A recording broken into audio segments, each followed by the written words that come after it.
Hey everybody, welcome to the Scouting Guide. Today I'm going to be talking about the 2023 NFL Draft winners and losers. So, I have two teams that I absolutely loved what they did during this draft and two teams that I didn't like. So, let's get into that. So, the first team that I have that I absolutely loved was the Philadelphia Eagles, who I believe have the best front office in the NFL. Hands down, nobody matches them. So with the first pick, they take Jalen Carter. They're supplementing that defensive line like the good teams in the NFL should be doing. That's why the Eagles are always in contention. That's why they don't need a PR department to tell everybody how great they are. They actually show it with their actions by their front office and on the field. So they take defensive tackle Jalen Carter out of Georgia, my top prospect in the 2023 NFL Draft. I think that this guy, next to a Jordan Davis, who was my favorite player last year, and then you compare that with Fletcher Cox, who's a veteran who's going to teach these guys, a future's looking bright on that defensive line. The next pick, they take Nolan Smith out of Georgia, who's going to fit a 4-3 defense on the edge. He's going to be a rotational pass rusher, adding more depth on that defensive front, that front seven. Love that pick. With the third pick, they take Tyler Sten, tackle out of Alabama. He's going to be a swing tackle. He's going to be a developmental tackle for the Philadelphia Eagles. He's going to learn under guys like Lane Johnson and Malate, left tackle for the Eagles. With the fourth pick, they take Sidney Brown, safety out of Illinois. Again, supplementing that safety room. They lost C.J. Gardner-Johnson in free agency, but they also got Tremel Edmonds from the Pittsburgh Steelers. They also got Marcus Epps on the other side and a plethora of other safeties, so they're supplementing that safety room. Now supplementing with the cornerback room to learn from veterans and be a depth piece who doesn't have to start right away. Cornerback Khalil Ringo out of Georgia. He is a very, very elusive, athletic corner who has a lot of upside, and if he gets the right development, and I believe he will in Philadelphia, he'll be a very solid player for them.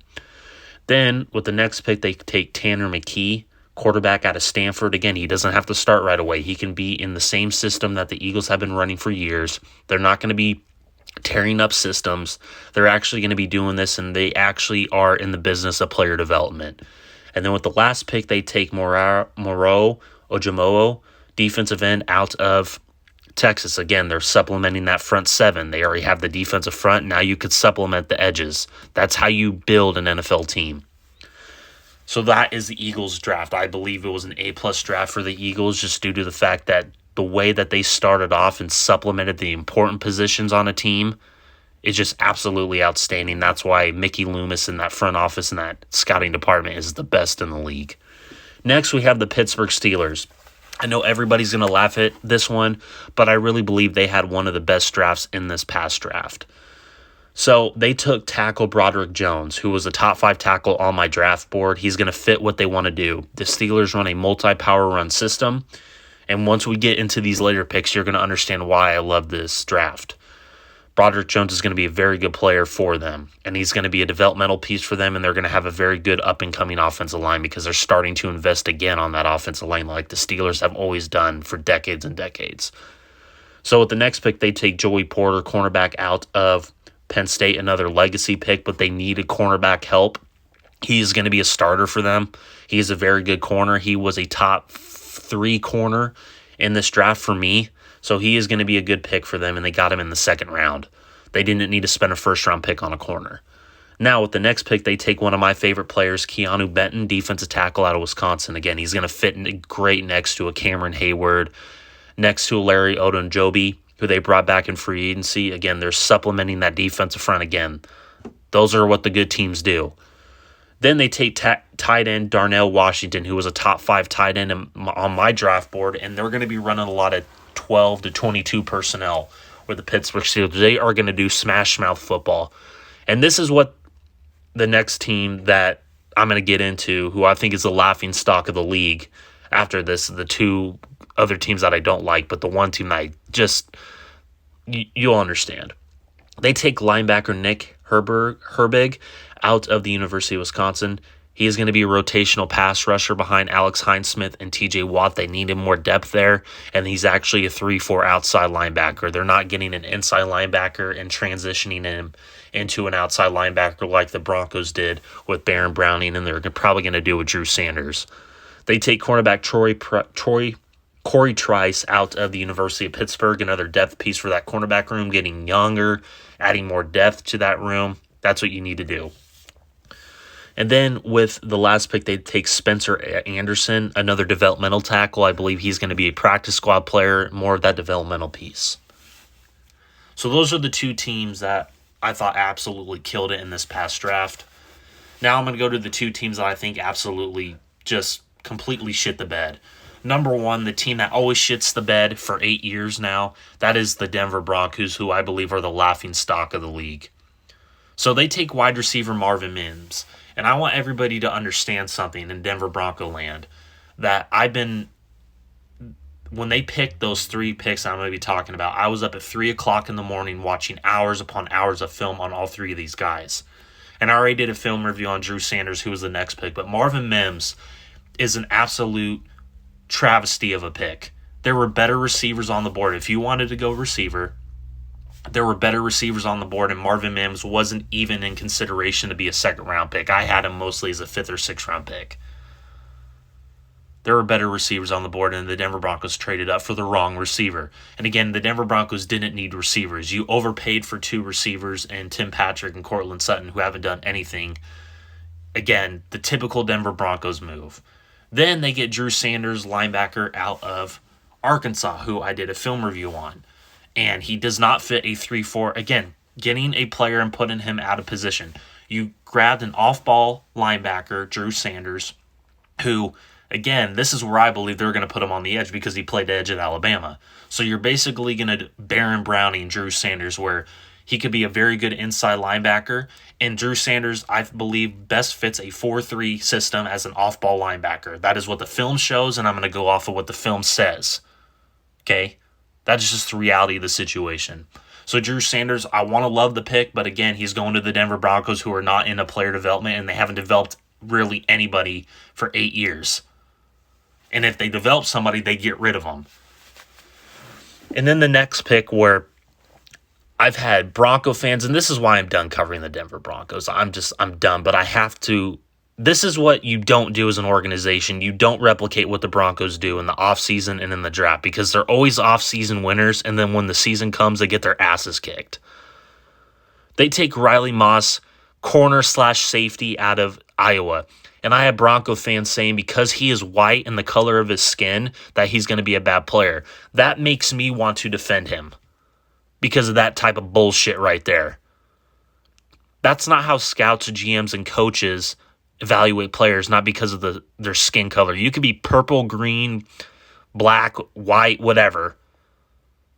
If you have the skill set to be a good player in this league, you're going to be a good player. But Riley Moss, I believe, if this was a Vic Fangio pick, I would feel more comfortable. Riley Moss is more of your off-ball corner in a Vic Fangio 3-4 under system.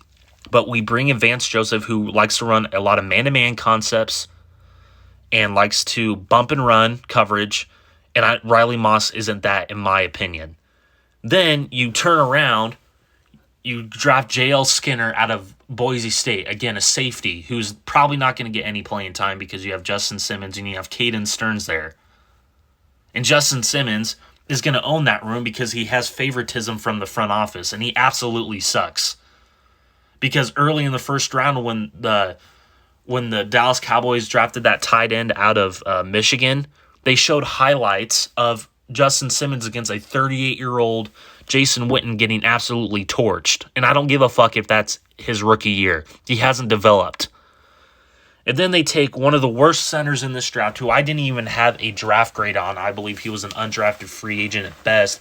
Alex Forsyth, center out of Oregon, who is a West Coast agile center. He's not a power gap-centric center. That what the Sean Payton wants to run offensively.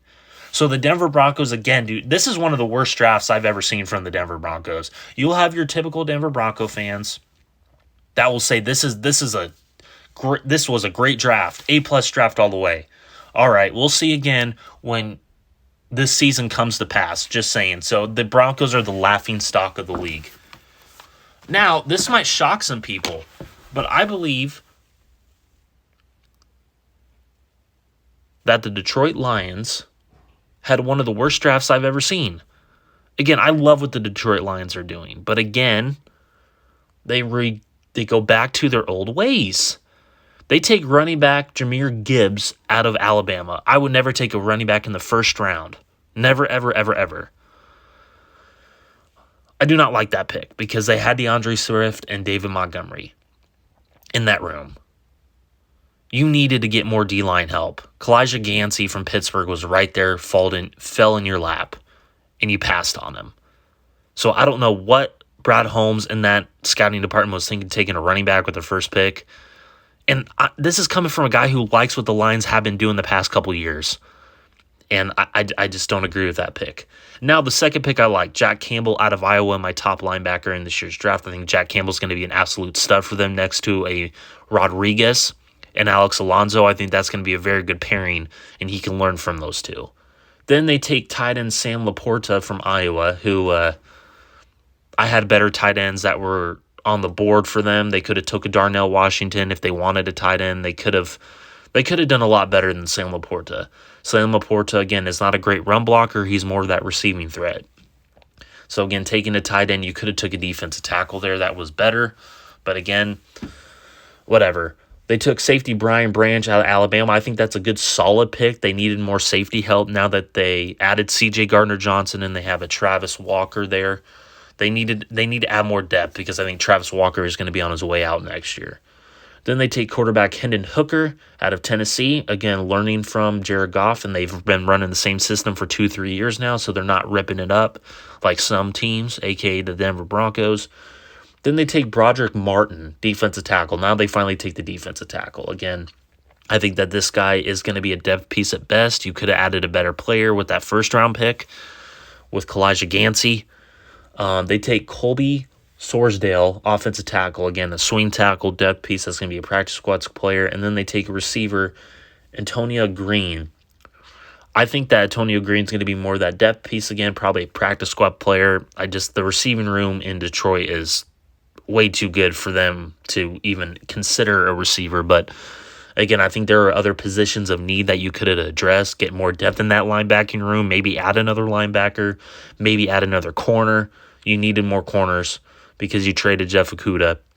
But, the Lions, I just don't think the Lions lived up to the potential that I thought they would in this draft. I think they kind of shit the bed and fell flat on their face. So, again, this is my 2023 NFL Draft winners and losers. Let me know what you guys think in the comment sections below. And, we will talk to you later. And I will be starting to do more film reviews in the coming weeks on the players that went to certain places that were my favorite picks.